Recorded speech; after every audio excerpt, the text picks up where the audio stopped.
Back. It is Wednesday, and that means plants and garden expert Craig Hignight is joining us live to answer all of your burning questions. Craig, hello. Good morning. Thank you. You ready to answer some burning questions? Yes. All righty. Well, we'll start with this question from a viewer asking, when can you move lily of the valley?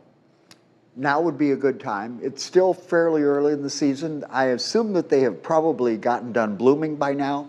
As always, try and move them with a really nice clump of soil. And remember, lily of the valley basically are a shade plant. They are not going to be really happy in full afternoon sun. All right, we have Nicole asking, my asparagus has invaded my rhubarb bed. Do I need to move my rhubarb or can they survive together? Whoa, this is a toughie actually, because to dig into that rhubarb, you're going to have to dig into the asparagus bed. Actually, I would go ahead and if your asparagus bed is really large, I would actually just leave the asparagus.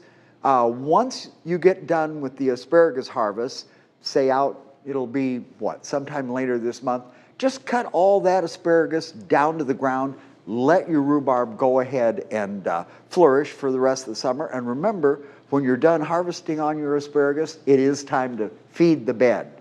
All right, perfect. Well, this is from Lisa. So how do you take care of caladiums as a houseplant? Caladiums will require fairly high light when they're in the house. Outside, they can take sun or shade, but in the house, I think they need fairly high light. Keep that humidity up. This is one of those plants that really likes a lot of humidity. Fertilize about every 2 weeks. Make sure that you're rotating the pot so that it doesn't all pull toward the closest window to it. And then, it should be just fine. Remember, you can save those corms that are in the pot to regrow for next year.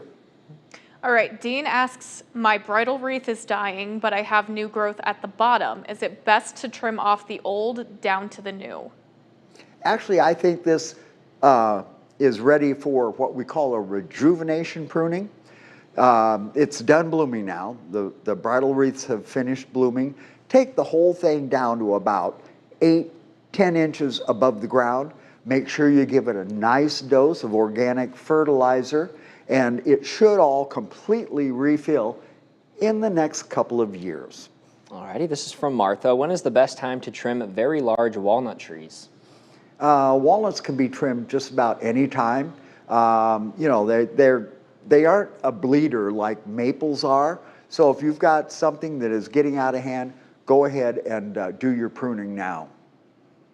All right, we have a viewer asking, what is the best way to thicken up a lawn? Can you just throw down grass seed over the existing lawn?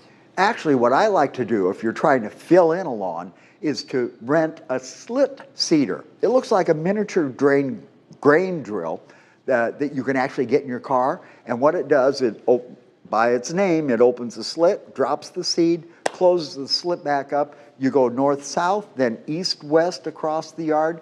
After that, make sure you keep the water up. If you want to fill in your yard, maybe a little extra fertilizer and investing some water in August and September.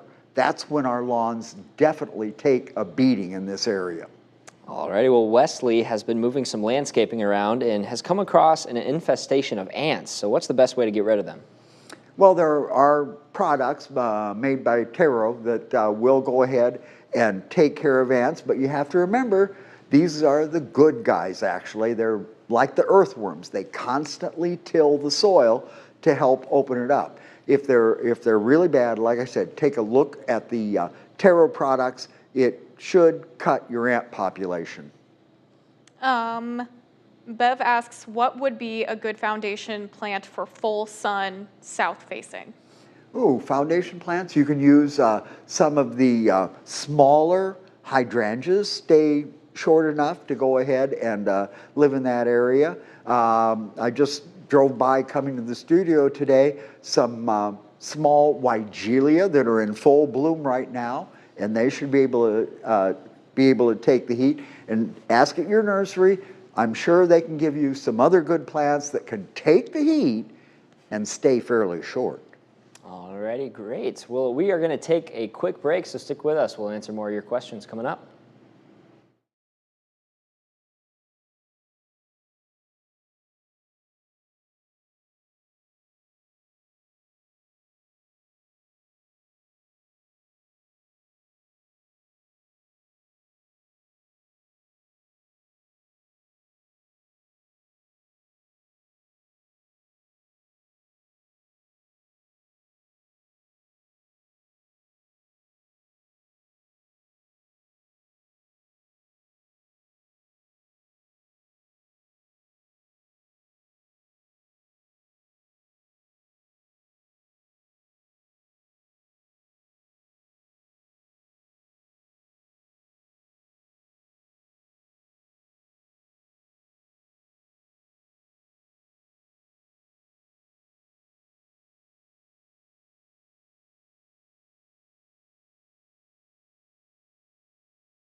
All right, welcome back. We, of course, are here with our lovely and wonderful plant and garden expert, Craig Hignight. So we're going to pick up with Virginia, who asks, when do I deadhead an iris? As soon as the flowers fade, you can go ahead and remove the flowers on the iris. You want that new growth going into vegetative growth now to build the plant back up for next year's bloom. So deadhead when the flowers have faded. All right, so this is from Deb. So the deer chopped off all my flowers and buds on my new knockout roses. That doesn't sound good. So when will they come back? It usually takes about 6 to 8 weeks for the roses to go ahead, or most plants to regenerate. Make sure that you're out there with your deer repellent. I mean, start spraying, and when you're using a repellent, I've had to do it at home already for the deer, you go 4 days in a row when you're first applying the repellent to go ahead and build that setup to keep our little furry friends away. All right, we have Vicky asking, can I plant naked lady bulbs now or wait until fall? Oh, if you've got the bulbs, get them in the ground now. They might not put up any growth this spring, but they'll be a lot safer in the ground than sitting in your garage somewhere. And make sure that you get them deep. They go about 8 inches, the pointy end of the bulb goes about 8 inches below ground level when you're planting. All righty, one viewer is asking, can I still transplant hardy hibiscus? It depends on how big it is. If it's, say, under a foot tall, I would say you could go ahead and do it. Again, it's that nice big clump of soil out of the ground, back in the ground as fast as possible, and don't forget your root stimulator in the process. Then mulch to keep grass and weeds away and conserve moisture. Deb asks, are there any good guy plants that will battle burdock? Not that I know of. You know, burdock is extremely invasive. One thing you do not want to let happen is to go to seed. If you've got burdock, of course, you know, your Roundup, your poison ivy killer will kill it. It will not damage the grass. It will damage other desirable plant materials. But never, ever, ever let a seed head mature on a burdock plant. All right, perfect. So this is from Sally. So can rhododendron buds hit by frost be cut off? I think now we've gotten past the main bloom on rhododendrons. They've been looking pretty good for the last couple of weeks. So yes, go ahead and remove the buds that got blasted by frost, and any flowers that you had, remove those also. Teresa asks, is there a good way to keep bunnies away from my hostas? Boy, there again, get out that repellent. You know, I can say that the repellents work because I have used it when I still had my house on hostas, and these last couple of years it has definitely helped with the big pots out at the end of my, by the driveway. Repellent, like I said, 4 days in a row, and then refresh after any decent rain. Perfect. So Craig, I guess a question that I'm wondering is, you know, since we're heading into June here pretty soon, and May has, of course, been a big month for people making sure their gardens look pretty and their lawns look pretty, is there anything people should be doing going into June, going into a whole new month? Well, the thing is, it's a new month, but you've still got those plants. And like I say, if you've got blooming plants sitting out on your balcony or patio, like I do, you fertilize every 10 days, the 1st, the 10th, and the 20th. And if it's raining that day, you go out and fertilize in the rain. You do not want to miss the fertilization. These plants are great bloomers, but they are also hungry little devils. Perfect. Well, that's some great advice there, Craig. Well, thank you so much. And of course, if you want to join in on that conversation, be sure to join it. Our Facebook Live every Wednesday with Craig. There you can submit your questions and be a part of the conversation. We'll return in just a few moments.